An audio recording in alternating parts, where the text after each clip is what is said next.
एक बार एक बूढ़ी माँ को उसके बेटे ने एक वृद्धाश्रम में ले जाकर छोड़ा। इस माँ को यह इकलौता बेटा था जिसके लिए इस माँ ने जीवन भर संघर्ष किया।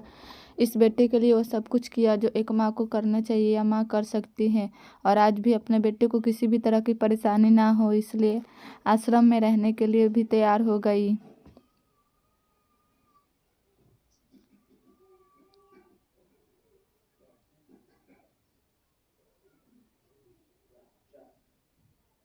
वृद्धाश्रम में रह रही माँ हमेशा अपने बेटे को याद करती, मगर बेटा केवल साल में एक बार उसको मिलने जाता या फिर फोन पर बात कर लेता। कई साल बीत गए। वृद्धाश्रम से बेटे को एक दिन फोन आया।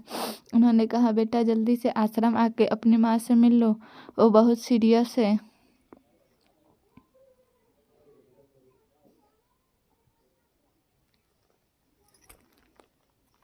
बेटा जब अपनी बीमार माँ के पास पहुंचा तब वह अपनी आखिरी सांसें गिन रही थी। बेटे ने अपनी माँ से उसकी आखिरी इच्छा पूछते हुए कहा, माँ मैं तुम्हारे लिए क्या कर सकता हूँ, बताओ। माँ ने कहा, बेटा इस आश्रम में गर्मी और मच्छर बहुत ज़्यादा है, यहाँ पर कुछ पंखे लगवा देना। फ्रिज ना होने की वजह से यहाँ पर हम बूढ़ों को कई बार भूखे पेट ही सोना पड़ता है, क्योंकि किसी ने दिया हुआ खाना खराब होने से नहीं बच पाते। तो इस आश्रम के लिए एक दो फ्रिज भी खरीद कर दे देना। बेटे ने अपनी माँ की सारी बात सुनी और अपनी माँ से पूछा, आपने इतने साल यहाँ पर निकाल दिए और आपने कभी भी यह बातें मुझसे नहीं कही, और जब आपके पास टाइम नहीं बचा है तब आप यह सब कह रही हैं, ऐसा क्यों माँ?